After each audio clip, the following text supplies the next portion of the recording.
Benin Republic is one of the countries that has been receiving power from neighboring countries such as Nigeria and Togo. They're investing heavily in solar energy and power plants. The key thing here is that the initiative is powered by the private sector. Joining me now to discuss this move forward is the Chief Executive Officer and Managing Director at CCS Technology Limited, Usiagwu. Arthur, you're welcome to the News at 10. Thank you, Amarachi. So, Benin Republic is developing independent power, and they've come a long way, you know, with developing electricity. I mean, power. We used to supply Benin Republic power. Now it seems that very soon they will become independent of us. Well, it's interesting what is happening. We have been giving Benin Republic up to 200 to 300 megawatts of electricity. Benin Republic is a very small country with about 10 million people. You know, what they are doing now is exactly what we were supposed to do, say about 20 years ago. But if you look at the Electricity Reform Act of 2005, it took so much time for us to liberalize the power sector. And so many issues came in, and we have not actually moved the way we're supposed to move. And why has it been that way? We've still not been able to provide at least 18 hours of power in a day, just at least. Well, there are so many things wrong with what is currently happening in Nigeria. We have different types of generating stations. We have the gas, we have the hydro, we have so many other types. The cardinal thing to say at this point is that over the years, electricity generation, distribution, and transmission has always been in the hands of government. And we've been saying this in different fora, that the government don't actually have business, you know, going into business. Really, their role should be regulatory. So the Electricity Act of 2005 gave us that framework for government to actually go out of power generation and leave it in the hands of of individuals.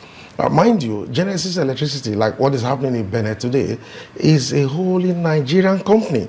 If you go to EPZ in Calabar, you see Genesis Electricity is in charge of generating electricity for that export processing zone. If you go to Sao Tome and Principe, Genesis Electricity is also generating power for them. So while we're not holding brief for them, it does seem like, you know, we're not appreciating our own at the end of the day. Or why haven't we tapped into Genesis Electricity? Yeah, we just got to that stage at this juncture, but we ran into so many delays. Not until 2005, it was difficult for anybody, no matter how much you have, to come into the electricity business. So from 2005, government was still a little bit involved. Even Transmission Company of Nigeria is still in the hands of government. So we have lots of problems that we need to start looking at and unbundle completely for us to, you know, generate electricity properly. Well, speaking of unbundling, the Gencos and the Discos have complained that they do not have enough funds to invest in the power sector, and they're putting all the blame on consumers not paying enough. No, I beg to disagree. For so many, since 2005, you discover that Nigerian consumers have been paying fixed costs for electricity, even when the Discos are not supplying. For example, the Ikeja Distribution Company, their revenue rose from $11 million to about $33 million monthly. So this fixed charge of 750 naira was being collected from individuals. Not until about a month ago that this stopped.